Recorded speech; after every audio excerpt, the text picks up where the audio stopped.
स्वागतं गुरुदेव शरणागतं गुरुदेव स्वागतं गुरुदेव शरणागतं गुरुदेव स्वागतं गुरुदेव शरणागतं गुरुदेव स्वागतं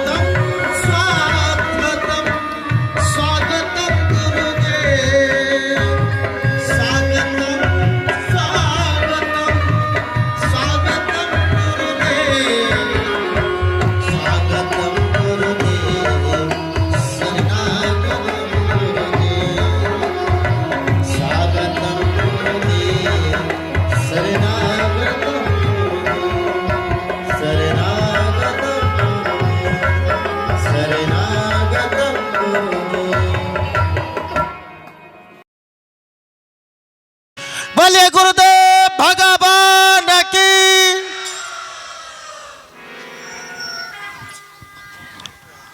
आइए हम लोग के बीच पूज्य बाबा विराजमान हो चुके हैं। अंतिम पाली का सत्संग है और पूज्य बाबा के अंतिम प्रवचन आप लोग सुनेंगे। अंतिम में होली भी होना है, इसलिए आप लोग पहले पूज्य बाबा के मुखारबिंद से प्रवचन सुन ले, बाद में आप लोग होली खेलेंगे। श्री सद्गुरु महाराज की जय। हेलो। आज के इस संत मत सत्संग में पधारे, संत मत सत्संग के वार्षिक अधिवेशन में पधारे सभी धर्मावलंबी माताएं बहनें, पिता तुल्य बुजुर्ग, हमारे भाई बंधु, छात्र छात्रा, ग्रामीण, किसान और दूर दराज से पधारे संत जन, साधु जन और मंच पर विराजमान सद्गुरु संदीपानंद जी महाराज, सबों का मैं ग्राम काशिल की ओर से खूब खूब स्वागत करता हूं, अभिनंदन करता हूं। और आज चूंकि वार्षिक अधिवेशन का अंतिम सत्र है, हमारे बीच कुछ गणमान्य मेहमान भी पधारे हैं। आप सभी गणमान्य अतिथियों का, मेहमानों का मैं खूब खूब स्वागत करता हूं, अभिनंदन करता हूं। महापुरुष ते चरणारविंदं अखंडानंद बोधाय शिष्य संतापहारिणे सच्चिदानंद रूपाय रामाय गुरुवे नमः। बोलिए प्रेम से श्री सद्गुरु महाराज की परमाराध्य सद्गुरु महाराज के पावन चरणों में नमन। मंचासीन स्वामी रजनीश बाबा, उपस्थित सत्संग प्रेमी महान भावों, पूजनीय माताओं एवं भक्तिमती धर्मशिला बहनों, गुरु महाराज की ईश्वर की कृपा से, अनंत कृपा इस पवित्र स्थल में काशिल ग्राम में परमाराध्य गुरु महाराज की छत्र छाया में हम लोग कल से ही संतमत सत्संग का लाभ प्राप्त कर रहे हैं और जिस महायज्ञ का आज विश्राम दिवस है, सुंदर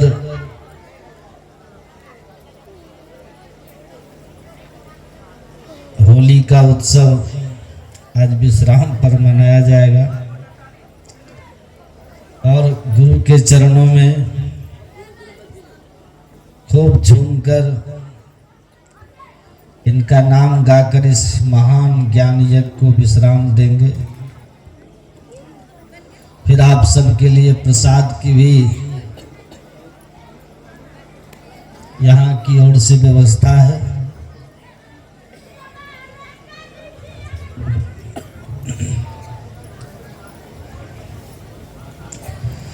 ये संयोग गुरु कृपा से ही प्राप्त हुआ है। हम लोगों ने अपूर्व भाव से सत्संग यहाँ श्रवण प्राप्त किए हैं।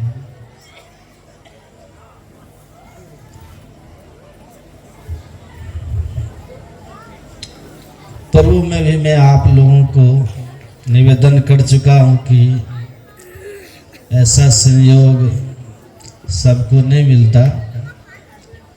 गोस्वामी श्री तुलसीदास जी महाराज ने कहा है कि अति हरि कृपा जाहि पर होई,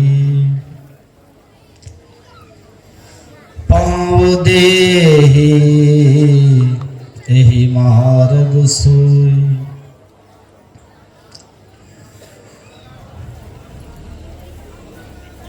गोस्वामी तुलसीदास कहते हैं कि अति हरि कृपा, भगवान की कथा में, सत्संग में, इस सत्संग में वही व्यक्ति आकर बैठता है,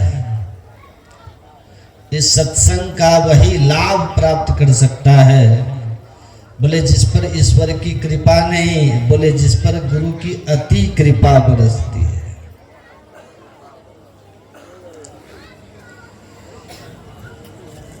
केवल कृपा नहीं, अति कृपा। अति हरि कृपा जाहि पर होई। तो हम लोगों पर गुरु की, ईश्वर की अति कृपा, जो कि इस कलिकाल में हम लोगों ने इस सत्संग को प्राप्त किया।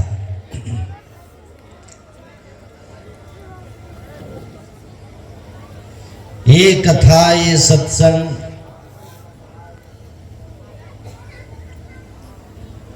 हमारे हृदय में परम शांति,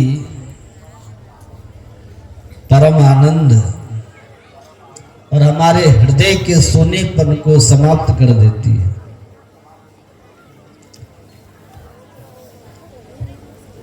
कथा में बैठते ही हमारे अंदर का शोक समाप्त होता है, हमारे जीवन के क्लेश, हमारे जीवन की अशांति सत्संग में बैठते ही समाप्त हो जाती है। आपको याद होगा जिस समय श्री हनुमान जी महाराज जानकी जी से मिले हैं, तो यहाँ अशोक वाटिका में लंका जाकर, बड़ा मार्मिक प्रसंग है, ध्यान से सुनिएगा।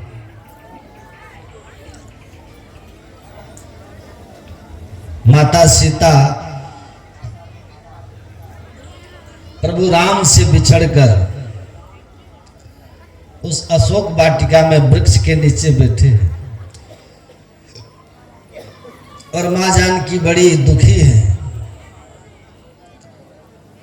शोक में डूबी हुई है।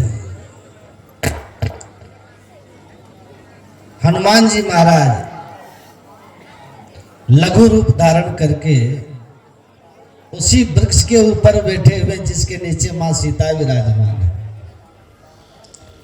ऊपर डाली पर हनुमान जी बैठे।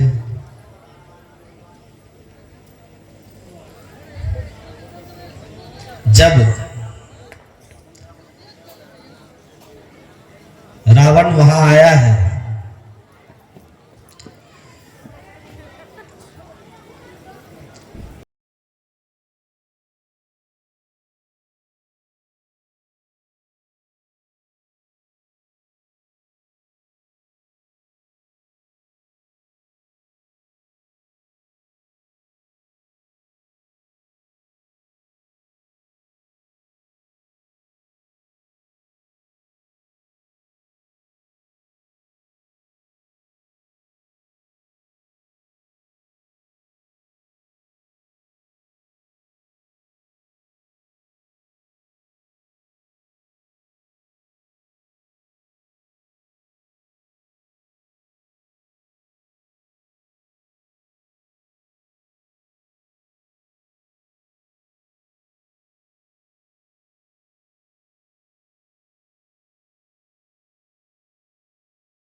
जेठ मन को हेठ करिए मान मत बिसराइए, गुरु सतगुरु पद सेव करी करी कठिन भव तरी जाए। ऐसा करिए। अच्छा, विद्या हम लोग क्यों प्राप्त करते हैं? अच्छा, विद्या हम लोग को क्यों चाहिए? कारण क्या विद्या का? भर्तृहरि से पूछा कि विद्या क्यों चाहिए? भर्तृहरि ने कहा बिना विद्या के मनुष्य नहीं बनो। यदि मनुष्य बनना है ना तो विद्या चाहिए। बिना विद्या के मनुष्यता नहीं आती। और उन्होंने कह दिया येषां न विद्या, येषां न विद्या न तपो न दानम ज्ञानम न शीलम न गुणो न धर्मा ते मर्त्यलोके भुवि भारभूता मनुष्य रूपेण मृगाश्चरन्ति। भर्तृहरि कहते हैं मानव तन तो मिला, लेकिन यदि मानव तन में रहने के बाद विद्या अर्जित नहीं किया है व्यक्ति, तो वो मनुष्य ही नहीं, वो मनुष्य ही नहीं है। अच्छा, विद्या किसको कहते हैं? बहुत ध्यान से सुनिएगा, अब खत्म करेंगे बस, मन उब नहीं रहा है। विद्या कहते हैं किनको? एक होती है विद्या और एक होती है शिक्षा। दोनों में फर्क है। शिक्षा और विद्या में फर्क है। शिक्षा जो प्राप्त करते हैं उसको कहते हैं शिक्षित, कहते हैं कि नहीं? जो शिक्षा जिनके पास, वो कहते हैं शिक्षित है, ये एडुकेटेड, ये शिक्षित है, ऐसा लोग कहते हैं, ये शिक्षित है। और आपने एक बात का ख्याल किया, आप कभी कल घोड़ा के लिए भी कहते हैं घोड़ा शिक्षित है, कहते हैं कि नहीं? ये घोड़ा शिक्षित है क्योंकि बढ़िया से टमटम को खींचता है ये घोड़ा। ये तोता भी शिक्षित है क्योंकि तोता राम राम कहता है, कह देते हैं ना। तो शिक्षा तो तोता को भी मिल जाती है, शिक्षा तो घोड़ा को भी मिल जाती है। कुत्ता को देखे, कुत्ता को कितनी शिक्षा रहती है? कुत्ता को देखिए, वो गुप्तचर के पास जो कुत्ता होता है, जो काम मनुष्य नहीं कर सकता वो काम कुत्ता कर देता है। अब बंदरों की सेना आप जानते हैं कि नहीं? वो भी पिस्तौल राइफल चलाता है, बंदूक बंदर भी चलाता है, आश्चर्य लगता है। तो शिक्षा की बात अलग है, शिक्षा अलग है, शिक्षा अलग है और विद्या अलग है। विद्या किसको कहते हैं? जब शिक्षा के संग में संस्कार जुड़ जाता है तो वही विद्या कहलाती है। और संस्कारहीन जो शिक्षा है वो शिक्षा है, वो तो पशुओं के भी पास होती है, वो तो तोता मैना के भी पास होता है। तुलसीदास जी लिखते साधु असाधु सदन सुख सारी, असुमिरहि नाम देहि गनगारी। साधु के घर का जो तोता मैना होता है वो राम राम करता है, इतनी शिक्षा उसको मिली है। और असाधु के घर का जो तोता मैना होता है वो गाली देता है। तो शिक्षा तो उनको भी है। भर्तृहरि ने शिक्षा की बात नहीं करी। भर्तृहरि कहते हैं जिनके पास विद्या है। अब विद्या का लक्षण क्या है? विद्या की पहचान क्या है? अब पढ़े विद्या ददाती, ये बात तो सब जानते हैं। विद्या ददाती विनयम, विनयात याति पात्रताम, अपात्रत्वात् धर्माप्नोति, धनात् धर्म ततः सुखम। देखिए कितना ये सूत्र बढ़िया बना हुआ है। विद्या का लक्षण ये है, जब व्यक्ति के पास विद्या होती है तो वो विनम्र हो जाता है। और जो विनम्र होकर के रहता है, विनम्र व्यक्ति को ही पात्र, उन्हीं के पास पात्रता, वही पात्रता उनके जीवन में होती है। और जहाँ पात्रता होती है वो इनके पास धन टिकता है। और जिनके पास धन है वही धर्म करता है, और जो धन से धर्म करता है वही सुखी होता है। ये सूत्र बना। धन किसी के पास बहुत है, लेकिन यदि धन से धर्म नहीं हो तो वो सुखी नहीं होगा। आप धन को रख लीजिए जेब में, घूमते रहिए, आप सुखी नहीं हो पाइएगा, बल्कि और टेंशन होगा दिमाग में। तुलसीदास जी कहते हैं जब तक धन नहीं है तब तक प्रेत की तरह नाचते रहिए, और धन कमाने के लिए एड़ी छोटी का पसीना ये करते रहिए। और धन जब हो जाए तब आग की तरह जलते रहिए धन की रक्षा करने के लिए। ये दोनों तरह से दुखी देता है। और यदि उसी धन से धर्म किया जाए तो सूत्र बना धनात् धर्म ततः सुखम। धन से धर्म होता फिर उससे सुख मिलता। तो मूल में देखिए विद्या का परिणाम क्या होता है। रावण के पास विद्या थी लेकिन विनम्र था रावण। रावण विनम्र नहीं था। ज्ञान तो चारों वेद का था, उसके पास चारों वेद पढ़ा था, ब्रह्मा जी से चतुर्वेदी रावण कहलाता था। शंकर भगवान ने कहा, अरे रावण तुम किसी को प्रणाम क्यों नहीं करता है? कम से कम मुझे तो प्रणाम करो। रावण ने कहा, हम प्रणाम और नाम नहीं करते, कि हम किन्हीं से छोटे रहेंगे तब ना प्रणाम करेंगे। अब पढ़ा है चारों वेद। शंकर भगवान कह रहे ठीक है, किसी को नहीं करते, कम से कम मुझे तो प्रणाम करो। मैं तेरा आराध हूं, मैं तेरा गुरु हूं, मुझे तो प्रणाम करो। रावण ने काम किसी को करते ही नहीं, तो आपको कैसे करेंगे? अरे मुझे तो करो। आप पढ़िएगा, महापुरुष ऐसी कथा सुनाते हैं। रावण ने क्या किया, जहां शंकर भगवान बैठे थे ना कैलाश पर, पूरा कैलाश को उठा करके अपने माथे पे रख लिया और कहा, शंकर जी आपका पैर मेरे माथे पे आ सकता, लेकिन मेरा माथा आपके पैर पे नहीं जाएगा। कितना टेढ़ा है, टेढ़ा देख रहे हैं। जो झुकता है उसमें जान होती है, और जो नहीं झुके वो मुर्दों की पहचान होती है। लेकिन विद्वान जो विद्यावान होता है वो विनम्र हो जाते हैं।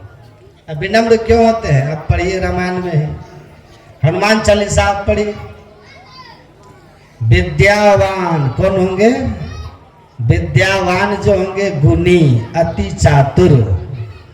जो विद्यावान होंगे वो गुणी होंगे और चतुर होंगे, और राम काज करबे को आतुर, वो भगवान का काम करने के लिए आतुर रहे। वो विद्या का लक्षण, विद्या की पहचान यही। राम का कार्य क्या है? राम का काम क्या है? भगवान का कौन सा काम है? भगवान का काम एक ही है, सत्संग और भजन। बस ये सत्संग है भगवान का अंग, और बैठ करके भजन करना ये भगवान की भक्ति। तो जो विद्यावान होगा वो सत्संग और ध्यान भजन निश्चित रूप से करेगा। यदि इतना नहीं कर रहा तो समझिए उसके पास विद्या है ही नहीं है, वो शिक्षित है, घमंडी है। विद्यावान गुणी अति चातुर, राम काज करबे को आतुर। तो विद्या जड़ में विद्या, अब विद्या होगी तो वो चतुर होगा। और चतुर का लक्षण क्या है? एक चतुर होता है उसको धूर्त बोलते हैं। क्या बोलते हैं उसको? धूर्त। तो विद्यावान आदमी धूर्त नहीं होता है। वो कैसे चतुर होते हैं? तुलसीदास जी लिखते हैं, चतुर शिरोमणि तेई जग माही, जैन मुनि लागे सु जतन कराही। राम भगति चिंतामणि सुंदर, बसे गरुड़ जाके उरंतर। हे गरुड़ जी, जो राम की भक्ति रूपी चिंतामणि के लिए प्रयत्न करे वही चतुर शिरोमणि है। और यह चतुरता जीवन में तब आती है जब व्यक्ति के जीवन में विद्या आती है। अब विद्या कब आती है? गुरु गृह गए पढ़न रघुराई, अंत काल विद्या सब पाई। मास्टर बन करके पढ़ाइएगा तब काम नहीं चलेगा। मास्टर साहब तो खैनी भी खा लेता है, अब बच्चे से कहता जाओ पुड़िया ले आओ तो दुकान से। अब बच्चा मास्टर साहब के लिए भी लेता है, एक अपने लिए भी ले लेता है। तो मास्टर से विद्या, मास्टर से शिक्षा मिलेगी। इसलिए तुलसीदास जी लिखते हैं, जो गुरु के पास जाए, जो गुरु से जुड़ करके रहे, वो गुरु किनको कहते हैं? गुरु सब सुन रहे हैं कि नहीं? कभी काल शरीर जाता है, सत्संग में मन चल जाता है घर, तब रंग नहीं चढ़ेगा। तन के साथ साथ मन भी यहाँ होना चाहिए। देखिए भगवान का उपदेश है, सत्संग करें हम लोग, अब बड़े प्रेम से सत्संग करें और बड़ी श्रद्धा से सुनिए। सत्संग सुनते सुनते कड़ी सत्संग, सत्संग भी कीजिए और गुरु खोज करिए, गुरु की भी खोज करते रहिए। क्योंकि राम भगवान कहते हैं, गुरुपद पंकज सेवा तीसरी भक्ति अमान। यदि जीवन में गुरु नहीं होगा तो भजन शुरू होगा? तब भजन शुरू नहीं होगा। और अपने यहाँ कहावत क्या है? कहावत है, गुरु करो जाना पानी पियो छा। बहुत सोच समझ के गुरु कीजिएगा। पान दिया, फूल दिया और दिया पैसा, 3 फूक फूक दिया बेल हो की भैंसा। इससे काम चलेगा? लोभी गुरु और लालची चेला, दोनों नरक में ठेलम ठेला, दोनों जाएगा नरक। हरई शिष्य धन शोक न हरई, असो गुरु घोर नरक में पड़ई। नर गुरु बता चेला, मांगे केला दिए ढेला। ऐसे गुरु से काम नहीं चलेगा।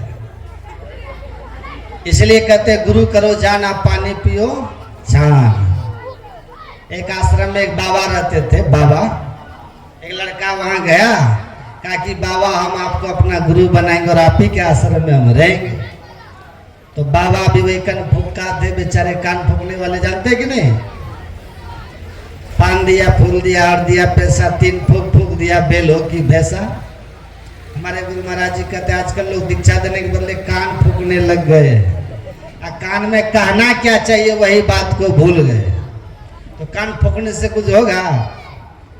लड़का बोला बाबा हम भी आपके आश्रम में रहेंगे, कृपा करिए। कहा ठीक है रहो। लड़का रहने लगा तो साधु ने कहा देखो तुम मेरे आश्रम में रहते हो ना, तो बिना पूछे कोई काम मत करना, ठीक है? कुछ भी करो तो पहले थोड़ा पूछ लेना, पूछ के जो कहे जैसा कहे वैसा ही करना। कहा ठीक है बाबा। अब कहीं जाना था सत्संग में बाबा को, तो खंजरी लिए, करताल लिए, जो था उनके पास, ज्वाला लिए, कमंडल लिए, चल लिए। और उस समय तो घोड़े की सवारी होती थी। चल लिए, गुरुजी बैठ गए घोड़ा पर, और चेला था जवान तो पीछे पीछे चल रहा। रास्ते में गुरुजी के जेब में कुछ पैसा उसा था, तो जेब से गिर गया।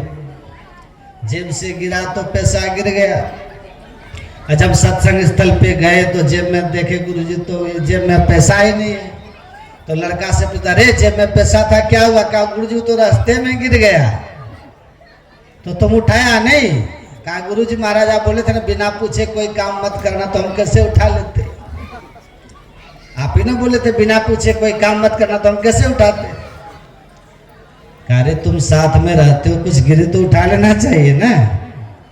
कहा ठीक है सरकार, अब आगे से ध्यान रखेंगे, कुछ गिरेगा तो हम उठा लेंगे। कहा ठीक है। अब फिर जैसे घोड़ा पे चले गुरुजी, तो घोड़ा को लगा लेटिंग, तो लिद्दी गिरने लगी। लड़का कहता गुरुजी ने कहा था कुछ गिरे तो उठा लेना, तो लिद्दी भी तो गिरे। तो लिद्दी को अपने चद्दर में उठा करके चद्दर में बांध लिया। और जब वहां सत्संग स्थल पर गए, वहां सब करे श्री सतगुरु महाराज की जय। और वो लड़का लिद्दी लिया और माइक के पास आके कहता लीजिए गुरु महाराज लिद्दी। अरे तुम हमको लिद्दी दिखा रहा है? सरकार आप ही ने तो कहा था ना कुछ गिरे तो उठा लेना, लिद्दी गिरे तो हमने उठा लिया। कौन गलती काम कर दी? अरे क्या उठाना है क्या नहीं उठाना, इतना तुमको अक्ल होना चाहिए। अब वो लड़का कहता गुरु महाराज एक काम करिए, एक लिस्ट हमको बना करके दे दीजिए, क्या गिरा है, क्या उठाया, क्या नहीं उठाया। कहा ठीक है तो लाओ कॉपी कलम। कॉपी कलम लिया, और भी वही कनफुक्का थे बेचारे। लिस्ट बना करके दे दिया, रुपया पैसा गिरे उठा लेना, कलम कपड़ा लत्ता गिरे उठा लेना, टॉर्च गिरे उठा लेना, कलम गिरे उठा लेना, कॉपी गिरे उठा लेना। एक लंबा सा लिस्ट बना करके उसको थमा दिया। वो भी लड़का लेकर के चपेट के जेब में धर दिया। चले वहां से तो आगे में एक नाला पड़ता था। नाला में पानी था कम, कीचड़ था ज्यादा। अब जैसे वहां पर घोड़ा तो छलांग मार के पार करेगा ना नाला को। जैसे घोड़ा छलांग मारे नाला को पार करने के लिए, बस बबे ऊपर से गिर के नाला में चले गए। अब बाबा जैसे नाला में गिरे तो कहते बेटा देखो मैं नाला में गिर गया, मुझे निकालो। लड़का कहता ठहरिए गुरु महाराज, देखने दीजिए लिस्ट में आपका नाम है कि नहीं। लिस्ट तो आप ही बनाए हैं ना, आपका नाम देख लेते लिस्ट में है कि नहीं। अब लिस्ट में उसका नाम तो था नहीं। लड़का एक बार पढ़ा, कहता गुरु महाराज माफ करिएगा इसमें आपका नाम नहीं है। अरे बेटा निकालो जब मुझे बड़ा कष्ट हो रहा है। ठीक है हम फिर से पढ़ लेते, ठहरिए आप। दोहरा करके पढ़ा, तेहरा करके पढ़ा, उसमें गुरुजी का नाम था ही नहीं। कहा गुरुजी माफ करिएगा, आपने इसमें नाम इसमें लिखा ही नहीं, आप पढ़े रहिए मैं चलता हूँ। चला वहां से चला गया गुरुजी, उसी में जा करके मर के वो खत्म हो गए। किसी को कहते लोभी गुरु लालची चेला दोनों नरक में ठेलम ठेला। अनहर गुरु बता चेला मांगे केला दिए ढेला। ज्ञान कहे अज्ञान बिनु, तम बिनु कहे प्रकाश, निर्गुण कहे जो सगुण बिनु सो गुरु तुलसीदास। जो गुरु आंख बंद करने के बाद जिसको भीतर में अंधकार नहीं दिखे वो गुरु होते। आज यदि चेला को भी अंधकार दिख रहा है, गुरु को भी अंधकार दिख रहा है, तो समझिए वो गुरु और चेला दोनों बराबर है। नहीं है वो गुरु चेला का संबंध। जिसके भीतर अज्ञानता नहीं है, जो ज्ञान की भूमि पर रहता है, जो अंधकार से ऊपर उठे हुए ऐसे महापुरुष यदि कोई मिले तब वो गुरु क्या करेंगे? सतगुरु पशु मानुष करें। मानुष थे सिद्ध सोए, दादू सिद्ध थे देवता देव निरंजन होए।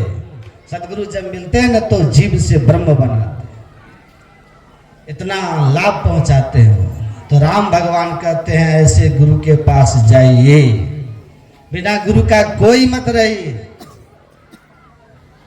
गुरु बिन माला फेरता, गुरु बिन करता दान, गुरु बिन सब निष्फल गया बूझो वेद पुराण।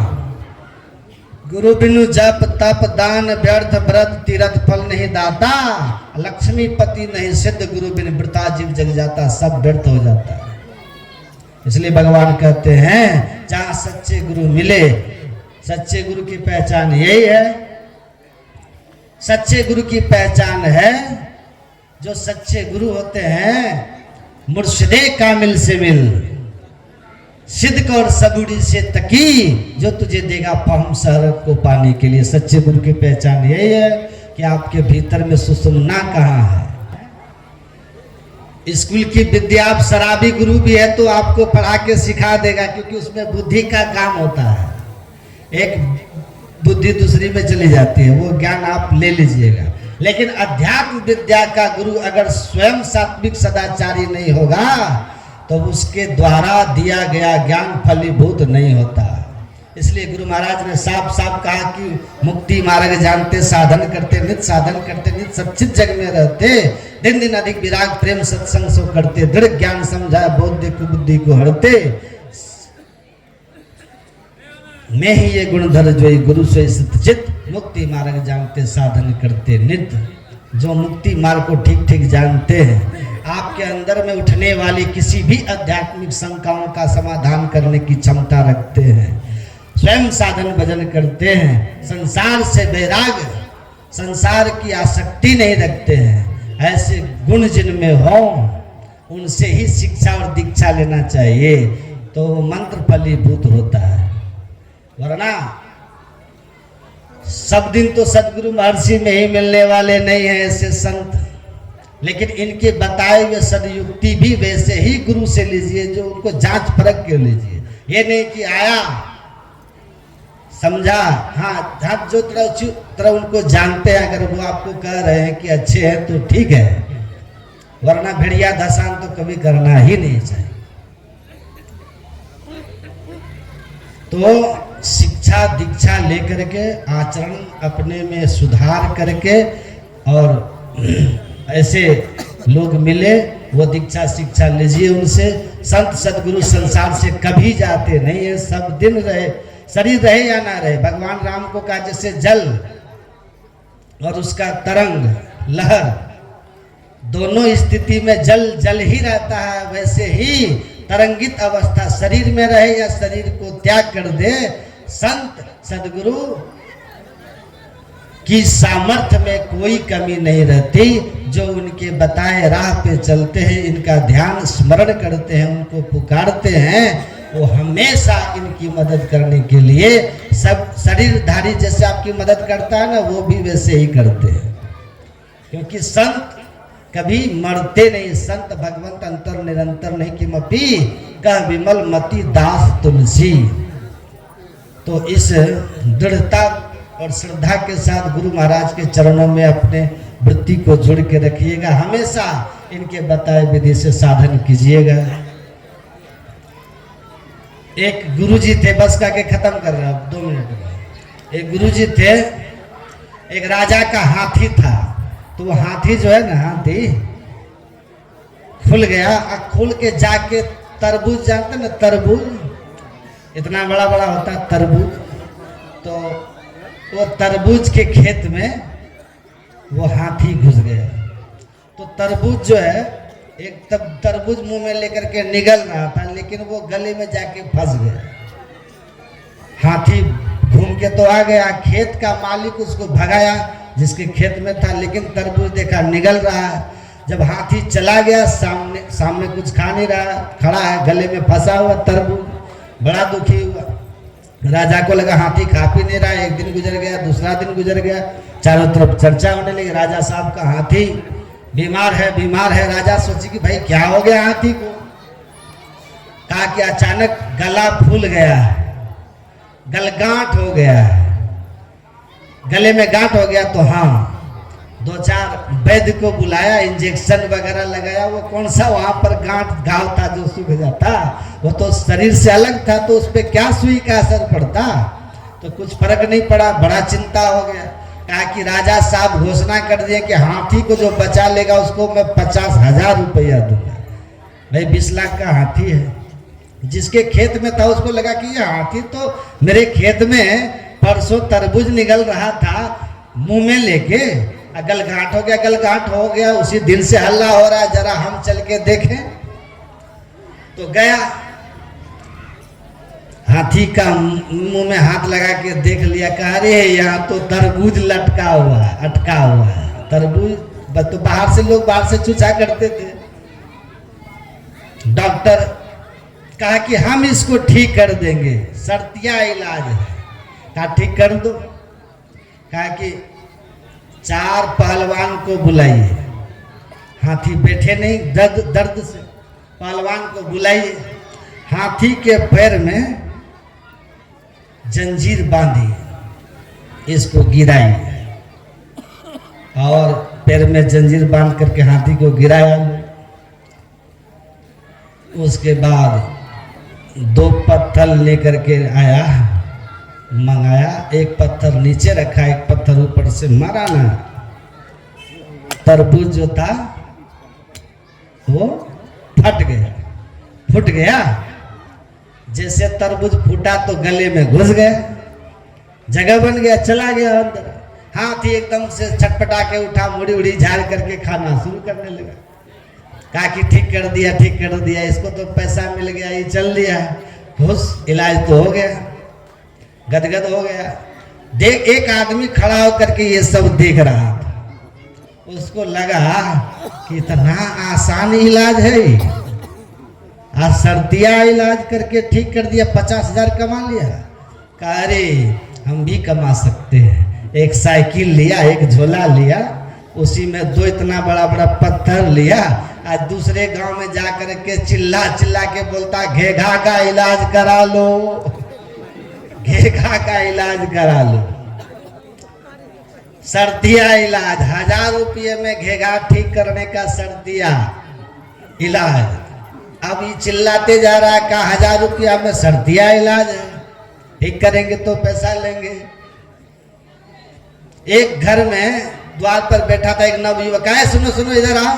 आया, क्या करते हैं? बोला हम घेघा का इलाज करते हैं, सर्दिया इलाज है, ठीक करेंगे, 1000 रुपया लेंगे। कहा कि हमारी माँ को घेघा ठीक कर दीजिएगा। कहा एकदम ठीक कर देंगे। कहाँ है? कहा अंदर है। कहा चलिए, ले गया। 2-3 भाई था लोग।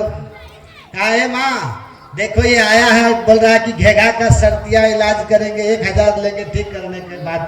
कहा ठीक करा दो बेटा। कहा क्या करना होगा? कहा कि एक रस्सी लेकर आइए, बुढ़िया के टांग में बांधिए, टांग में, पैर में जो देखा था वहां का बांधिए, इसको गिराइए। अब पैर में रस्सी बंधवा के उस बूढ़ी को गिराया। गिराने के बाद जो झोला से निकाला पत्थर, एक इधर घेघा में लगाया और दूसरा इधर मारा, खटा, बुढ़िया का प्राण पखेड़ू। अब प्राण हवा में उड़ गया, बेचारी वो तो गई। अब इस डॉक्टर का जो करना था उसका बेटा लोग किया, लेकिन बूढ़ी तो चली गई। इसीलिए डॉक्टर हो उससे इलाज कराए। और शरीर का बात है भाई, और आत्मा के अनंत जीवन का निर्माण होना है, सदगति और दुर्गति होनी है। तो गुरु ऐसे वैसे कर लीजिएगा, कुछ भी खाओ पियो और आंख बंद कर लो और चाहे माला घुमा लो और चाहे कुछ भी मंत्र 5 बार जप कर लो, इससे आपका कल्याण हो जाएगा। जो सच्चे गुरु मिलते हैं वो कहते हैं कि पहले खान पान को ठीक करो। कोई भी डॉक्टर के पास जाइएगा, खाने का परहेज बताएगा, डायबिटीज है दवाई देगा, कहेगा रसगुल्ला खाओ, कहेगा कहता ना कि मीठा मत खाइएगा। परहेज के बिना कोई रोग का इलाज नहीं है, कोई इलाज नहीं। इलाज दवाई जितना असर करता है उससे ज्यादा परहेज की महिमा होती है। उसी तरह आध्यात्मिक जगत में शरीर को शुद्ध बनाइए, तभी इसमें धर्म का वृक्ष फलीभूत हो सकता है। उसके लिए खान पान की पहली जरूरत है। तो खान पान की पवित्रता को पवित्र किए बिना आप कोई भी धर्म का काम कीजिएगा उसमें सफलता नहीं मिलेगी। ऊसर भूमि में बीज फेंकते रहिए, वृक्ष होने वाला नहीं है, उपजाऊ भूमि होना चाहिए। उसी तरह इस शरीर को शुद्ध कीजिए और तब दीक्षा शिक्षा लेकर के नियम में रह करके जब ध्यान कीजिएगा, निश्चित रूप से आपको अध्यात्म की अनुभूति होगी। आप कृपा होगी गुरु की, आप अनुभव करेंगे, साधना में प्रगति होगी और संसार में भी आपकी व्यवस्था ठीक ठीक होने लगेगी और परमार्थिक उन्नति भी आप करेंगे। जो सत्संग ध्यान करते हैं अंतर अनुभूति तो होती ही है। कहते हैं लहाई 4 फल अछत तनु साधु समाज प्रयाग। इसको इस संसार में रहते हुए, और अभी मुझे जाना अति आवश्यक, मुझे जाना पड़ेगा। और बड़ा अच्छा लगाया, ये सुंदर देख रहे, कितना सुंदर दृश्य पंडाल लग रहा है, क्या सज करके सब बैठे हुए हैं। उधर तो मेला लगता है, यहाँ कितना अच्छा लगा। जाने का मन सच कहिए तो खुद हमको नहीं है भीतर से, पर मेरी भी लाचारी व्यवस्था है, जाना पड़ेगा, हम जाएंगे। हाँ, यदि आप और भी सुनना चाहते हैं ना तो एक है, आपको मिलेगा यूट्यूब, मोबाइल सबके पास है ना, अपने अपने मोबाइल में सब यूट्यूब में सर्च कर लीजिएगा महर्षि में ही आश्रम, महर्षि में ही उसको सर्च कर लीजिएगा, उसको आप सब्सक्राइब कर लीजिएगा, बेल बटन दबा दीजिएगा। जहां प्रवचन मेरा कहीं होगा आपको सीधा तुरंत मिल जाएगा, आप सुन लीजिएगा। इसके साथ साथ लगभग सभी बाबा लोग जितने हमारे साथ होते हैं उनका भी उस पर सुनाया जाता है। तो सत्संग सुनने का मन करे तो महर्षि में ही आश्रम चैनल सब्सक्राइब कर लीजिएगा। अब देखिए 2 दिन तक मैंने आप लोग को सुनाया और हमको तो संकोच भी होता था, लेकिन आप लोग का स्नेह प्रेम, ये कुमोद जी हैं, ये डॉक्टर साहब, ये बड़ा प्रेम हमसे रखते हैं। इन्होंने मुझे फ़ोन किया तो मैंने, ये जब भी फ़ोन करते तो मैं समय इनको दे देता हूँ। तो इनके सदप्रयास से, इनके सब के साथ में, आप इनके साथ में जो भी कमेटी के लोग हैं, सबका प्यार है मेरे प्रति, सबका प्रेम है, सबके प्रति साधुवाद, सबको गुरु महाराज की कृपा बनी रहे। और आज देखिए जाओ भंडारा हुआ कल और आज जो भंडारा हुआ, वो उनका नाम क्या है, रमेश जी, उनके लिए भी मैं बहुत बहुत साधुवाद करता हूँ, उनको आशीर्वाद देता हूँ कि देखिए दीक्षा भी नहीं लिए फिर भी कितनी श्रद्धा है उनके प्रति, सत्संग के प्रति। उनके तरफ से यहाँ कल से आज तक भंडारा हुआ, विदाई सब वही करेंगे, अब ज़्यादा हम कुछ नहीं कहेंगे। और अभी हम आरती के बाद यहाँ से आप लोग के बीच से चले जाएंगे, फिर कभी मौका मिलेगा तो फिर सुनाएंगे। इतना ही कह करके मैं अपनी वाणी को अब मैं विराम देता हूँ। जो भी कुछ कहा गलती सुनती माफ करिएगा। बोलिए प्रेम से श्री सद्गुरु। हेलो, मैं समिति की ओर से शवों का अभिवादन करने के लिए आमंत्रित करना चाहूंगा हमारे पूर्व प्रधानाध्यापक और सत्संग प्रेमी संत मत सत्संग में पधारे।